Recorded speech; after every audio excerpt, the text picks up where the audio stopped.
Hello दोस्तों, good morning. स्वागत है आपका हमारे चैनल आरसी स्टडी हब पर। आज की क्लास में हम पढ़ने वाले हैं देशी, विदेशी और संकर शब्द के बारे में। देशी भाषा को हम देशज भी कहते हैं।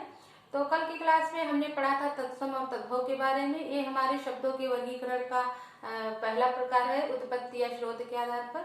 तो कल हमने दो पढ़े, तत्सम तद्भव। आज हम पढ़ेंगे देशज, विदेशी और संकर शब्द के बारे में।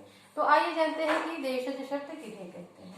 तो देशज शब्द का शाब्दिक अर्थ क्या होता है? देशज शब्द का शाब्दिक अर्थ होता है देश में उत्पन्न, मतलब देश में उत्पन्न। तो ये हमारे देशज का अर्थ है देश में उत्पन्न, अर्थात जो शब्द आम बोलचाल की बोलियों से विकसित होकर हिंदी में प्रयोग होने लगे उन्हें हम कहते हैं देशज शब्द। मतलब जैसे हम देखते हैं कि हमारी भाषा हिंदी है, लेकिन हम देखते हैं कि अलग अलग क्षेत्रों में लोग अलग अलग बोलियां भी बोलते हैं।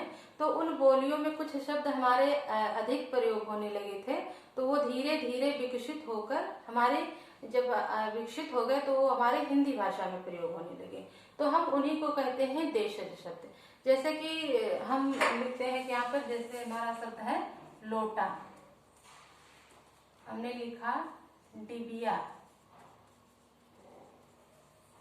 जैसे हमारा लोटा हो गया, डिबिया हो गया, फिर हमारा ढिबरी शब्द हो गया। तो ये सब हमारे आम बोलचाल की भाषा में इन शब्दों का अधिक प्रयोग हो रहा था। तो इसलिए जब ये इन शब्दों का अधिक प्रयोग होने लगा तो धीरे धीरे विकसित होते गए, तो इनका प्रयोग अब हिंदी में होने लगा है। तो इसलिए हम इनको कहते हैं देशज शब्द। और फिर ऐसे हमारा आता है दूसरा विदेशी शब्द। तो विदेशी शब्द किसे कहते हैं? तो वे शब्द जो विदेशियों की देन है, हम उनको विदेशी शब्द कहते हैं। जैसे कि हमारे देश में कई वर्षों तक विदेशियों का शासन रहा है। कुछ लोग पुर्तगाल से आए थे, कुछ लोग वहां से तो अरब देश से आए थे, और तो इस तरह से फ्रांस देश से आए थे। तो जो अलग अलग देशों से यहाँ विदेशी आए थे, तो वो यहाँ पर अपनी ही देश की भाषा का प्रयोग कर रहे थे। तो उन भाषाओं के कुछ शब्द जो है इतने अधिक प्रयोग होने लगे हैं कि अब वो धीरे धीरे हिंदी भाषा में शामिल हो गए हैं। तो उन्हीं शब्दों को हम कहते हैं विदेशी भाषा। जैसे कि हम देखते हैं कि डॉक्टर, ट्रेन, स्टेशन, ये सब हमारी अंग्रेजी भाषा के शब्द हैं, लेकिन अब इनका प्रयोग हिंदी भाषा में होने लगा है। फिर हमने देखा अरबी के शब्द है, जैसे अखबार है, किताब है, अमीर है। इस तरह के बहुत से अरबी शब्द भी हमारे हिंदी भाषा में प्रयोग किए जाते हैं। तो फारसी शब्द जैसे हमने लिखा अफसोस, जमीन, कवा। फिर हमारे पुर्तगाली शब्द हैं आलपिन, गमला, चाबी। और फिर हमारे चीनी शब्द हैं जैसे चाय और लीची। तो इस तरह जो हमारे विदेशियों ने जो अपनी भाषा का प्रयोग किया था, उन्हीं के जो शब्द हमारे हिंदी भाषा में प्रयोग होने लगे हैं, उन्हीं को हम कहते हैं विदेशी शब्द। उसके बाद हमारा तीसरा आता है संकर शब्द। संकर शब्द दो भिन्न भाषाओं के योग से बने शब्द को संकर शब्द कहते हैं। जैसे कि हमने यहाँ लिखा रेलगाड़ी। तो रेलगाड़ी में जो रेल शब्द है वो अंग्रेजी भाषा का है, और गाड़ी जो है वो हिंदी भाषा का है।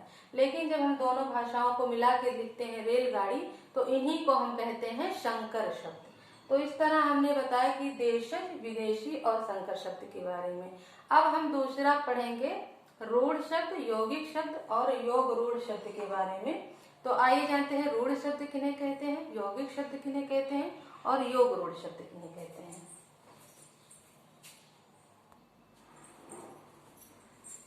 तो अब हम पढ़ेंगे कि रचना के आधार पर शब्द कितने प्रकार के होते हैं। तो जैसे हमने पढ़ा रूढ़ शब्द, यौगिक शब्द और योग रूढ़ शब्द। हमने तत्सम, तद्भव, देशज, विदेशी और संकर शब्दों को जान लिया। वो हमारा पहला प्रकार था। अब ये हमारा दूसरा है रचना के आधार पर रूढ़ शब्द, यौगिक शब्द और योग रूढ़ शब्द। अब जानते हैं कि रूढ़ शब्द किसे कहते हैं। तो जो शब्द किसी विशेष अर्थ के लिए प्रसिद्ध हो, लेकिन उनका कोई सार्थक खंड ना हो सके, हम उनको कहते हैं रूढ़ शब्द। रूढ़ शब्द ऐसे शब्द होते हैं जिनका कोई खंड नहीं हो सकता है। अगर हम उनका खंड कर देंगे तो उनका कोई अर्थ नहीं होगा। जैसे कि अगर हमने लिखा घोड़ा, या हमने लिखा हाथी, तो इसका एक विशेष अर्थ है कि ये घोड़ा है, ये हाथी है। लेकिन अगर हम इनको अलग अलग, इनको दो खंडों में कर दें, तो ये होगा घो प्लस रा। तो अब इसका कोई अर्थ ही नहीं है और ना ही इसका कोई अर्थ है। तो मतलब जिनके सार्थक खंड ना हो सके उनको हम कहते हैं रूढ़ शब्द। तो इस तरह के जहाँ आपको शब्द दिखेंगे कि इनका विशेष अर्थ के लिए तो ये प्रसिद्ध नहीं है, रूढ़ शब्द घोड़ा है, हाथी है, ऐसे भी, लेकिन तो हम इनका सार्थक खंडन नहीं कर सकते हैं, तो हम इनको कहते हैं रूढ़ शब्द। अब हम जानेंगे कि यौगिक शब्द किन्हें कहते हैं।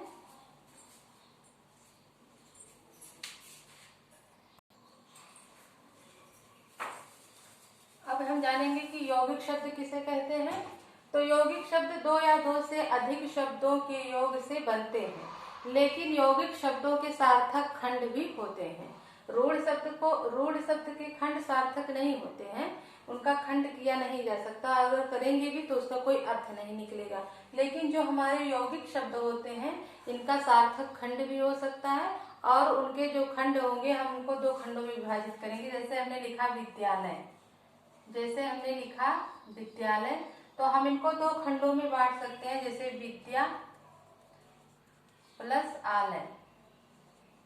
तो हमने अगर इनको दो खंडों में बांट दिया है तब भी इनका एक अर्थ है, विद्या आलय मतलब घर, विद्या का घर।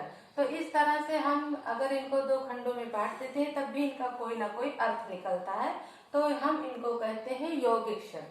जो दो शब्दों के सार्थक योग से बने होते हैं उनको हम कहते हैं यौगिक शब्द। फिर हमारा आता है योग रूढ़ शब्द। योग रूढ़ शब्द ऐसे शब्द होते हैं जो किसी विशेष अर्थ के लिए तो प्रसिद्ध होते ही हैं, लेकिन वो किसी, अगर जैसे हमने लिखा कि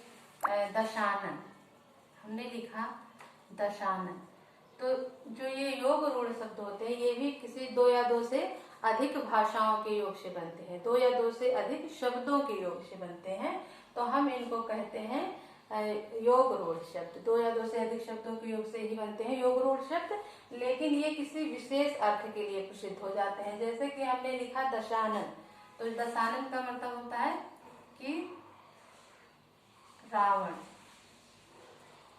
फिर जैसे हमने लिखा नीलकंठ, तो नीलकंठ हो गया, तो इसका मतलब हो गया जैसे नील का मतलब नीला। अगर हमने इसको दो भागों में बांटा, जैसे नीला और ये कंठ हो गया कंठ, तो जब हमने इसे दो भागों में बांट दिया तो नीले है जिसके कंठ मतलब शिव जी।